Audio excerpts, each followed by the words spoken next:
саламатсың көрермен. Сіздермен бірге 250 TV News жобасы және оның жүргізушісі мен Карабдинов Хайсар. Бүгінгі жаңалықтардан көретіндеріңіз. Қызылорда облысы полиция департаменті есірткіге қарсы іс-қимыл басқармасының ұйымдастыруымен "Мен өмірді қалаймын" тақырыбындағы хор мен патриоттық әндер байқауына мектебіміздің жанына құралған балалар хоры байқау нәтижесі бойынша аймақтық жүлделі 2-ші орынды иеленді. Хор жетекшілері Әуес пәнінің мұғалімі Қанат Төребеков және домбыра үйірмесінің жетекшісі Берік Аққалиев. Оқушыларымызды жеңістерімен құттықтаймыз.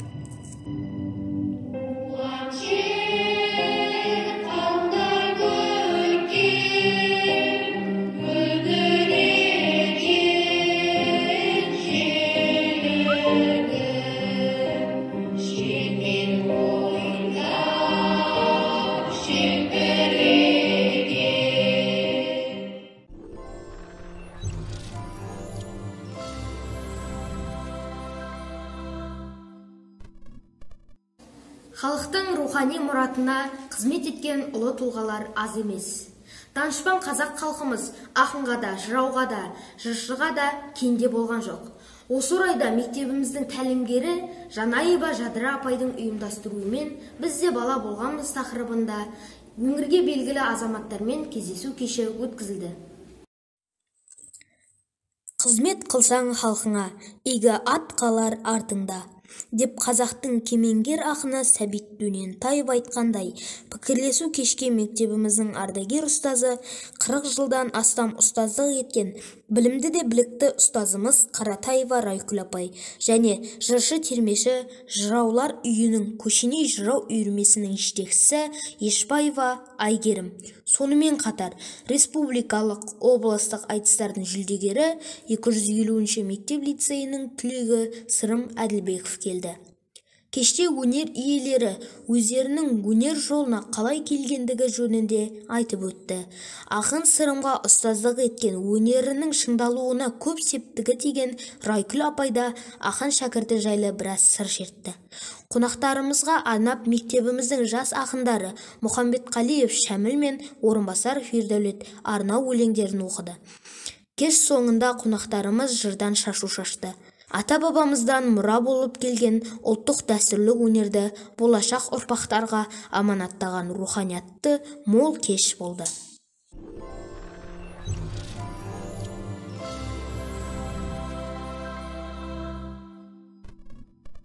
Сіздермен бірге 250 TV News жобасы және оның жүргізушісі мен Карабдинов Хайсар. Бізде бүгін қонақпен сұхбат айдары. Бүгінгі қонағымыз мектебіміздің медбикесі Айгүл Жайнабекқызы. Қош келдіңіз. Құрметті Айгүл Жайнабекқызы, елімізде болып жатырған індетке байланысты біз қазіргі таңда онлайн форматта оқып жүрміз. Менің сізге бірінші қоятын сұрағым, коронавирус дегеніміз не? Коронавирус дегеніміз ол бүкіл әлемдік індет болып табылады. Коронавирус 31 желтоқсанда 2019 жылдың Қытай Халық Республикасында Ухань қаласында вирустық пневмония болып анықталған. Вирустық пневмонияның алғашқы белгілері ол дене қызуының көтерілуі, иіс дәм сезудің жоғалуы, мұрын бітелу, бұлшық еттің ауырсыну сезімдері. Жауабыңызға рахмет. Коронавирус індеті қаншалықты қауіпті және одан қалай сақтануымызға болады? Коронавирустық инфекция өте қауіпті ауру болып табылады. Қазіргі таңда өте қауіпті ауру болып табылады. Сондықтан біздер тек өз-өзімізді қорғау әдісін жасаймыз. Ол үшін көпшілік жиналатын жерге бармау, қолды жиі-жиі жуып тұру, маска кию. Жауабыңызға рахмет. Сізге келесі сұрағым. 1 ақпаннан бастап ерікті түрде вакцинациялау басталды. Осыған орай не айта аласыз? Вакцинациялау бүкіл әлемде басталды. Қазақстан Республикасында 1 ақпаннан басталды. Қазіргі таңда вакцинациялау тек ресейдік препаратпен Спутник V Сондықтан өз-өзімізді қорғау тәсілі болып табылады вакцинация. Сол үшін мен сіздерді ерікті түрде өз-өзіңізді қорғауға вакцинацияға шақырамын. Рахмет. Мектептегі санитарлық талаптардың орындалуы жайлы айтып өтсеңіз. Санитарлық эпидемиологиялық талаптарға сай мектепте санитарлық жағдай тұрақты. Оқушылардың келген кезінде, азында сабаққа келген кезінде дене қызуы өлшеніп, қолдарын арнайы антисептикалық құралдармен жуылады балдардың қолдары. Сыныптарда да оқушылар бір-бірден отырып, арақашықтық сақталып, бәрі санитарлық талаптарға сай. Рахмет. Құрметті Айгүл Жайнабекқызы, алтын уақытыңызды бөліп келгеніңізге рахмет айтамыз. Көптеген мәліметтер алдық. Енді сіз біздің көрермендерімізге өзіңіздің бір ауыз тілегіңізді айтып өтсеңіз.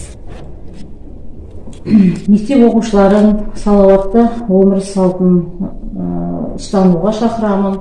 Оқушыларды салауатты өмір ұстануына шақырамын. Дене шынықтырумен айналысуға, уақытылы дәрігерге көрініп, маска киіп, арнайы құралдармен қолдарын жуып, өз-өзін аурудан сақтауға шақырамын. Сізге рахмет. Әрқашан салауатты өмір салтын ұстанайық. Ауырып ем іздегенше, ауырмайтын жол іздейік.